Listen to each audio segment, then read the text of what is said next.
Hello दोस्तों, नमस्कार। आज का हमारा क्लास 6 के अध्याय नंबर 4 को अध्ययन करेंगे। तो इसमें से हम कुछ ऑब्जेक्टिव प्रश्नों को लिए हैं। चलिए इन ऑब्जेक्टिव प्रश्नों को हम देखते हैं। चलिए, हमारा पहला प्रश्न है, ऋग्वेद की रचना कब हुई?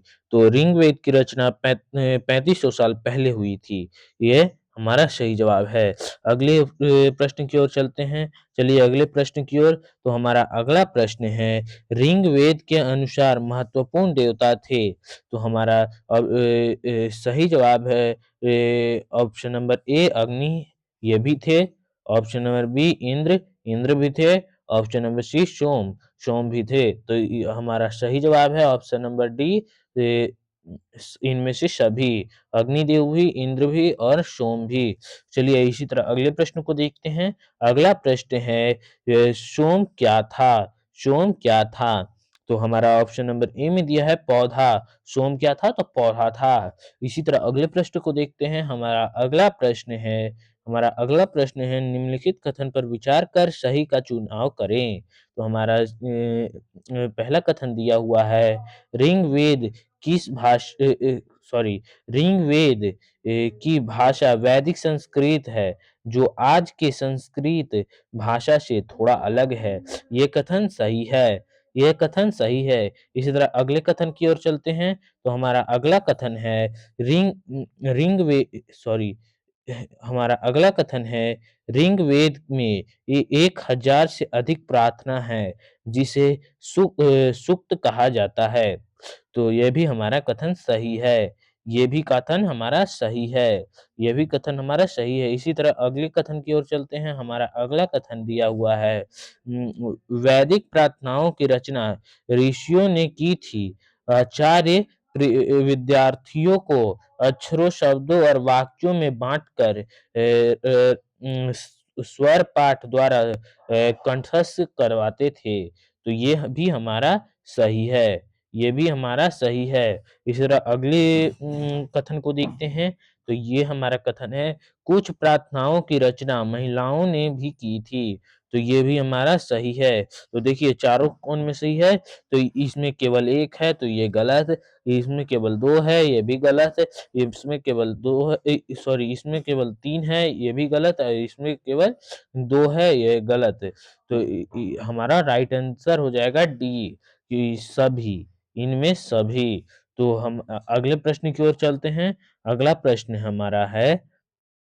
हमारा अगला प्रश्न है, संस्कृत किस भाषा परिवार का हिस्सा है? तो हमारा ऑप्शन नंबर ए दिया है द्रविड़। ऑप्शन नंबर बी दिया है भारत यूरोपीय। ऑप्शन नंबर सी दिया है अ, ऑस्ट्रेएशिया हिक टिक।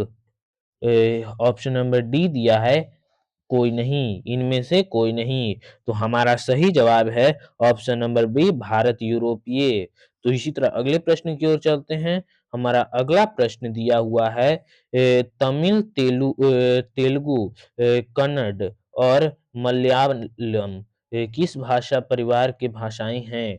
तो ऑप्शन नंबर ए दिया है द्रविड़। ऑप्शन नंबर बी दिया है प्राकृत। ऑप्शन नंबर सी दिया है भारतीय यूरोपीय। ऑप्शन नंबर डी दिया है कोई नहीं, यानी इनमें से कोई नहीं।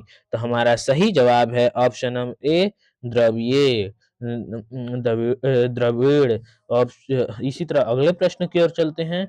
हमारा अगला प्रश्न है, झारखंड और मध्य भारत के क्षेत्रों में बोली जाने वाली भाषा किस परिवार से जुड़ी हुई है? तो हमारा ऑप्शन नंबर ए दिया है द्रविड़। ऑप्शन नंबर बी दिया है प्राकृत। ऑप्शन नंबर सी दिया है भारतीय यूरोपीय। ऑप्शन नंबर डी दिया है आस्ट्रो आस्ट्रो एशियाटिक। तो हमारा सही जवाब है option number D, astro Asia Asiatic. तो इसी तरह अगले प्रश्न की ओर चलते हैं।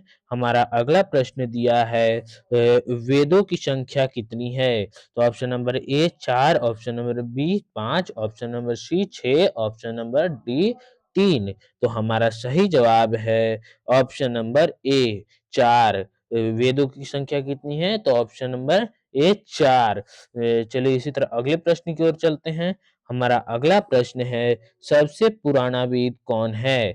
तो हमारा ऑप्शन नंबर ए दिया है ऋग्वेद, ऑप्शन नंबर बी दिया है यजुर्वेद, ऑप्शन नंबर सी दिया है सामवेद, ऑप्शन नंबर डी दिया है अर्थवेद। तो हमारा सही जवाब है ऑप्शन नंबर ए ऋग्वेद। हमारा सही जवाब है ऑप्शन नंबर ए ऋग्वेद। सबसे पुराना वेद कौन है? तो ऋग्वेद है। इसी तरह अगले प्रश्न की ओर चलते हैं। हमारा अगला प्रश्न दिया हुआ है ऋग्वेद में किस ऋषि के सतलज और ब्यास नदियों के साथ वार्तालाप का वर्णन है? तो हमारा ऑप्शन नंबर ए दिया है विश्वामित्र, ऑप्शन नंबर बी दिया है सोम, ऑप्शन नंबर सी दिया है द्रोणाचार्य, ऑप्शन नंबर डी दिया है अर्जुन। तो हमारा सही जवाब है ऑप्शन नंबर ए विश्वामित्र। ऑप्शन नंबर ए विश्वामित्र। तो इसी तरह अगले प्रश्न की ओर चलते हैं। तो हमारा अगला प्रश्न दिया हुआ है, हमारा अगला प्रश्न है सबसे बाद का वेद कौन है? तो option number A Rigveda, option number B Samaveda, option number C Yajurveda, option number D Atharvaveda. तो हमारा सही जवाब है option number D Atharvaveda, option number D Atharvaveda. इसी तरह अगले प्रश्न की ओर चलते हैं। हमारा अगला प्रश्न दिया हुआ है शिल्प वेद का विषय क्या था? सॉरी, शिल्प वेद का विषय क्या है? तो इसी तरह हमारा ऑप्शन दिया है युद्ध कला, और ऑप्शन नंबर बी दिया है संगीत कला, ऑप्शन नंबर सी दिया है वास्तुकला, ऑप्शन नंबर डी दिया है चिकित्सा। तो हमारा सही जवाब है ऑप्शन नंबर सी वास्तुकला, ऑप्शन नंबर सी वास्तुकला। इसी तरह अगले प्रश्न की ओर देखते हैं। तो हमारा अगला प्रश्न दिया है, हमारा अगला प्रश्न है गंधर्व वेद के किस वेद का उपवेद है? तो हमारा सही ऑप्शन नंबर एक है सामवेद, ऑप्शन नंबर बी है यजुर्वेद, ऑप्शन नंबर सी है अर्थवेद, ऑप्शन नंबर डी है ऋग्वेद। तो हमारा सही जवाब है ऑप्शन नंबर ए सामवेद, ऑप्शन नंबर ए सामवेद। तो इसी तरह अगले प्रश्न की ओर चलते हैं। हमारा अगला प्रश्न दिया हुआ है आयुर्वेद का संबंध है, आयुर्वेद का संबंध किसके साथ है? तो ऑप्शन नंबर ए दिया है अर्थवेद, आर्थवेद के साथ, ऑप्शन नंबर बी दिया है सामवेद के साथ, ऑप्शन नंबर सी दिया है ऋग्वेद के साथ, ऑप्शन नंबर डी दिया है यजुर्वेद के साथ। तो हमारा सही जवाब है ऑप्शन नंबर ए आर्थवेद वेद के साथ। इसी तरह अगले प्रश्न की ओर चलते हैं। हमारा अगला प्रश्न है धनुर्वेद का संबंध है। तो ये हमारा ऑप्शन नंबर ए दिया है सामवेद के साथ, ऑप्शन नंबर बी दिया है यजुर्वेद के साथ, ऑप्शन नंबर सी दिया है ऋग्वेद के साथ, ऋग्वेद के साथ, ऑप्शन नंबर डी दिया है अर्थवेद के साथ। तो हमारा सही जवाब है ऑप्शन नंबर बी यजुर्वेद। इसी तरह अगले प्रश्न की ओर तो हमारा अगला प्रश्न है, सॉरी, हमारा अगला प्रश्न है धनुर्वेद का संबंध है। तो ऑप्शन नंबर ए युद्ध कला से, ऑप्शन नंबर बी संगीत कला से, ऑप्शन नंबर सी चिकित्सा से, ऑप्शन नंबर डी पतल काल से। तो हमारा सही जवाब है ऑप्शन नंबर ए युद्ध कला से। इसी तरह अगले प्रश्न की ओर चलते हैं। अगला प्रश्न है ऋग्वेद के किस भाग को संहिता कहा जाता है?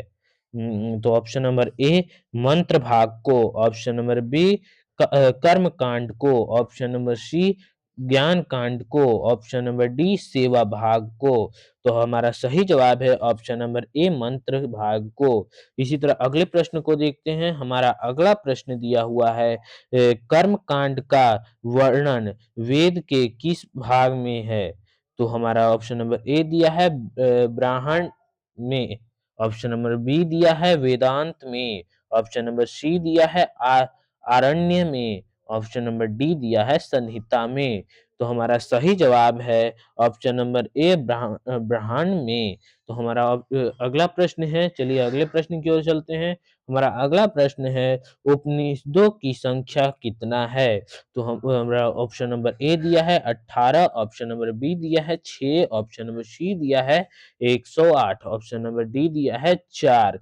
तो हमारा सही जवाब है ऑप्शन नंबर सी 108। तो इसी तरह अगले प्रश्न की ओर चलते हैं। हमारा अगला प्रश्न है पुराणों की संख्या कितना है? तो option number A 18, option number B 6, option number C 108, option number D 4। तो हमारा सही जवाब है ऑप्शन नंबर ए 18। अगर आपको हमारी इस वीडियो अच्छा लगा हो, ये वीडियो हमारी अच्छा लगा हो तो प्लीज़ लाइक कर दें और ऐसी वीडियोज़ और देखने के लिए प्लीज़ सब्सक्राइब कर दें हमारे चैनल को। ऐसे वीडियोज़ हम रोज़-रोज़ डालते रहते हैं। हम 6 से 12 तक एनसीईआरटी बुक पे आधारित हर एक चैप्टर के ऑब्जेक्टिव प्रश्नों को कराते हैं। तो हम चलिए इसी तरह हम रोज़ कराते रहेंगे। हम 20, 18 जितना हो सके जितना प्रश्नों को हम आपके सामने देते हैं। ये किसी भी प्रवेश परीक्षाओं में आ सकती है। तो प्लीज़ हमारे इस चैनल को सब्सक्राइब कर लें। तो आप इसी तरह हमारे इसी तरह हमारे इस चैनल पे और भी पिछले 3 वीडियोज़ डाले गए हैं। तो इसी तरह और वीडियोज़ हम डालते रहेंगे। प्लीज़ उन तीनों वीडियोज़ को भी आप देख लें। उन तीनों वीडियोज़ में भी अच्छी-अच्छी बातें है। इससे पहले वाले 3 चैप्टर्स को हम उन तीनों वीडियोज़ में हैं। हर एक वीडियो में एक चैप्टर का हम अध्ययन करवाते हैं। तो इसी तरह हम हर दिन एक चैप्टर को रिवीजन करवाएँगे। Thank you.